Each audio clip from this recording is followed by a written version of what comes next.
He is the new 2019 UK Humorous Speech Contest, and he will give his competition speech, which is not necessarily meant to be humorous, in the district's final four. Now, if you don't know it, Great Britain is a district, and so the entire Great Britain, he was the humorous winner in 2019. He's been a Toastmaster in London, the UK, since 2017, and is currently president of his London club, Croydon Communicators. Away from Toastmasters, Dan is a copywriter and communication consultant that works with some of the best known businesses in the UK to help them produce outgoing communications. Over the past 12 months, Dan has delivered public speaking training sessions in local schools and has run communication training at the UK government's Foreign Office. Since becoming the UK humorous speaking champion last year, Dan has been spending his spare time honing his stand-up comedy skills. His New Year's resolution for 2020 was to travel more, and Dan is disappointed that his resolution was even less successful than last year's eat less pizza resolution. With that, let's give a round District 12 warm welcome to Dan Magill. Thank you. Thank you. Can you hear me? Yes. Good. Good. Thank you.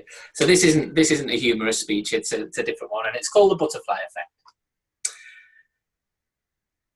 Can I paint you a picture?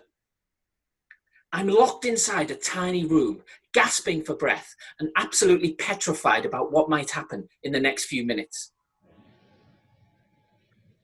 High up on the wall, I see a small window, and I'm wondering if I might be able to open it and squeeze through. And then I see a spoon on the floor, and I'm thinking maybe somebody's been in the same position as me, and they've tried to dig their way out. Mr. Toastmaster, fellow Toastmasters and guests, I've just described the corner I painted myself into, locked inside the Toastmaster restrooms, moments before I was due to give my first ever speech. But let's not worry about me for now, because to understand how I got into that position, we have to go back to the summer of 1904. It was a blistering hot day in the grounds of a university in Illinois, America, and one man sat alone on a bench, contemplating a very serious matter. Ralph was a quiet man, an introvert, but he'd worked hard on his communication skills, and he'd recently landed himself the role of Director of Education at the YMCA. As the butterflies fluttered all around, Ralph was lost deep in thought. You see, there was one thing he enjoyed doing more than anything else, and that was helping others. He'd noticed that nearly all the young men who came through the doors of the YMCA shared the same problem. They struggled to communicate in public. It didn't matter if they were speaking to a large group, a small audience, or even one-on-one. They found it so difficult to express themselves. Most of the men were nervous and they would shake or stutter when they came up to speak. But even those with more confidence, they couldn't get their message across. And when it came to impromptu speaking, things were even worse. They were all like deers caught in the headlights. No wonder they struggled to strike up conversations with women or succeed in job interviews, Ralph thought. And as he sat there on the bench, Ralph was wondering about what it was that makes a great communicator. In his opinion, all the best speakers shared one quality, and that was connection. When a speaker could connect with their audience, they would transcend their message and form an individual bond with each and every person. Just then, a butterfly flew down and landed on Ralph's hand. It sat there for a few moments, then it fluttered its wings and flew away. And that's when Ralph had the idea. What if? What if he created a public speaking club for young men? What if that club was a place where they could practice their communication skills and he could teach them? What if he called that new club the Toastmasters Club? On the 24th of March, 1905, Ralph's club held its first ever meeting, and it was a roaring success.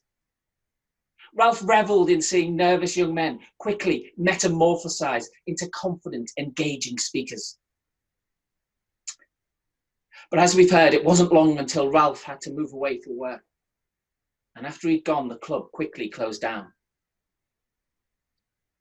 Ralph tried again in his new town, and again it was initially a big success. But again, eventually he had to move away, and the club closed. Ralph realised that the only limitation to the success of his Toastmaster clubs was himself. When he was around, clubs would flourish and grow. But when he left, they'd quickly wilt and die. If only he could find others that shared the same passion and enthusiasm he had. But then, in 1924, everything changed. Ralph was relocated to sunny California, and again he went back to the same idea and set up a Toastmasters club. But this time things were different. More men than ever before wanted to join the club, until pretty soon there were more members than could possibly speak at each meeting. Then people in surrounding areas started to ask Ralph if he could set up clubs for them. And pretty soon he had more on his plate than he could handle. But this time it didn't matter, because there were others willing to step out of the shadows and take over the leadership of those clubs for him. Members who realised that Toastmasters is about so much more than simply taking what you can get. It's about giving back. It's about perseverance. It's about helping to shape the future of not only the organisation, but of each and every person who walks through the door. Over the next few years, clubs started to pop up across the United States. In 1930, the first international club opened, and in the 70s, the men realised they'd finally built up enough courage to invite women along too.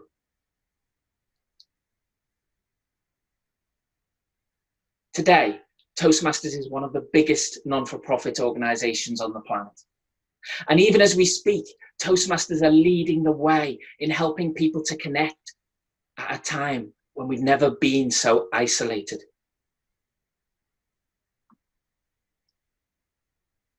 Back in 1904, Ralph was still sat on his bench.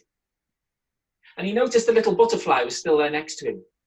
It had been there the whole time. He'd just become so consumed in his own ideas and excitement, he'd stopped seeing it. 100 years later, I was still locked inside the Toastmaster restrooms, the butterflies playing havoc with my insides. But as I looked up at the window and down at the spoon, another thought occurred to me. What if? What if I go back inside that room and I speak? What if going back is the only way to really move forward? So I took a deep breath, unlocked the door, and stepped out of the shadows. For the first time in my life, I was going to talk. And as the great Ralph C. Smedley said, when we talk, we give ourselves away. We reveal our true character to the world in a picture that's far more real than anything any artist could ever paint for us. Mr. Toastmaster.